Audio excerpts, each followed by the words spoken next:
एक गांव में मिट्टी के बर्तन बनाने वाला एक व्यापारी लक्ष्मैया था। वही उसके परिवार का व्यापार था।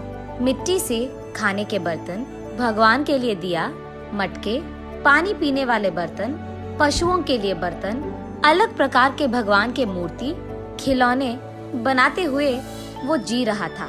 लाभ ना आने के बावजूद और उसके बीवी बच्चे के हमेशा ना कहने के बावजूद भी वो उसी व्यापार में भरोसा रखता था। अलग प्रकार के मिट्टी के बर्तन बनाते हुए वो उसी काम में निमग्न हो जाता था। लेकिन समय बदल गया है। पहले की तरह कोई भी अब मिट्टी के बर्तन नहीं खरीद रहा है। इसी कारण कई साल से लक्ष्मैया को 1 रुपए का लाभ भी नहीं है, उल्टा पूरा नुकसान हो रहा है। इसी कारण वो यही हमेशा सोचता था कि काम में कुछ नया करना होगा और उसी सोच में पड़ जाता था। उसको कोई और काम ढूंढने के लिए और 4 रुपए की कमाई घर लाने के लिए कह कहकर थक गई है उसकी पत्नी अन्नपूर्णा। और उसके बच्चे, आज के दिन में कौन खरीदेगा पापा ये आपके मिट्टी के बर्तन? आप वो काम छोड़कर हमारे साथ शहर आ जाइएगा, वहाँ आपके लिए अच्छा काम हम ढूंढ कर रहेंगे। ऐसे भी बहुत बार बोलकर देख चुके हैं, फिर भी नहीं माने लक्ष्मैया, और इस कारण बच्चे लक्ष्मैया से कुछ कहना भी बंद कर दिए। एक दिन लक्ष्मैया धूप में काम कर कर के थक कर वही मौजूद मिट्टी के मटके में से पानी लेकर पी रहे होते हैं। हाँ, इस गर्मी के मौसम में ठंडे पानी के लिए मिट्टी के मटके रखते थे। अब न जाने क्या हो गया लोगों को, मिट्टी के मटकों को छोड़कर मिट्टी को खराब करने वाले फ्रिज और एसी से काम चला रहे हैं। और मुझे समझ में नहीं आता कि उनको मिट्टी के बर्तन से काम चलाने में क्या ही प्रॉब्लम है। ऐसे सोच में पड़ जाता है और अचानक उसे एक योजना सूझती है। तुरंत उसके बीवी के पास जाकर ऐसे कहता है, सुनो, मुझे एक अच्छा योजना सूझा है। क्या है वो? अगर हम मिट्टी से फ्रिज तैयार करें तो कैसे रहेगा? लगता है मिट्टी में काम कर करके आपका दिमाग भी मिट्टी का बन गया। अरे, ऐसे क्यों कह रही है? तो फिर ये कैसी बात हुई? मिट्टी से फ्रिज कौन बनाता है? पागल हो क्या तुम? अरे, ये बेवकूफी की बात नहीं है। सोचो एक बार, मिट्टी के मटके में कुछ भी रखो तो ठंडा रहेगा ना। तो फिर अगर मिट्टी से हम फ्रिज बनाएंगे तो उसमें भी चीजें ठंडे ही रहेंगे ना। चलो आप यहाँ से, मेरी बात कब मानते हो वैसे भी।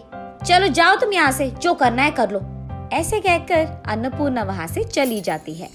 अगले दिन लक्ष्मैया बहुत कोशिश करके एक छोटा सा मिट्टी का फ्रिज बनाता है। ऐसे ही कुछ फ्रिज तैयार करके उस गांव के बाजार में लेकर जाता है। वहाँ वो एक भीड़ को इकट्ठा करके, ये मिट्टी से बना हुआ गरीबों का फ्रिज है, इसमें पानी डालने से ये खूब चलता है। इसके अंदर रखे सारी चीजों को ठंडा रखता है। ये 2 परतों में रहता है और बीच में एक खाली जगह रहता है।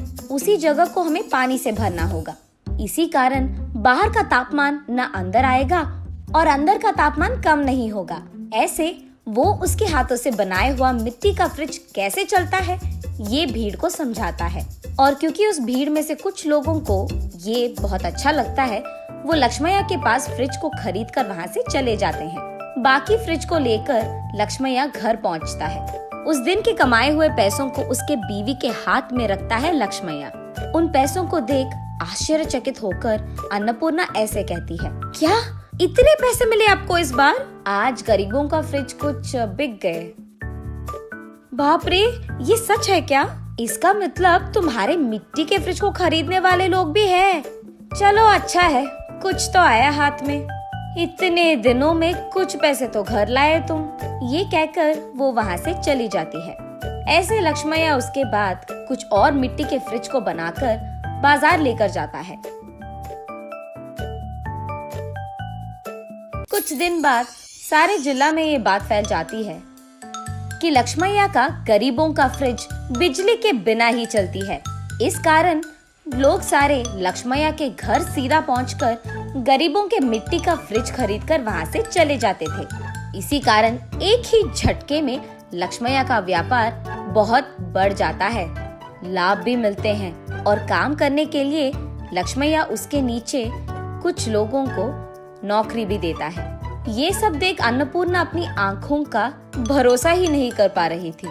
शहर में कुछ तो भी काम करवा देंगे आपसे, कहने वाले उसके बच्चे भी आज लक्ष्मैया के हाथों से बनाए हुए मिट्टी के फ्रिज को शहर में बेचने की व्यापार शुरू करते हैं। ऐसे लक्ष्मैया को उसके मेहनत का फल मिलता है, वो अमीर बनता है और खुश रहता है।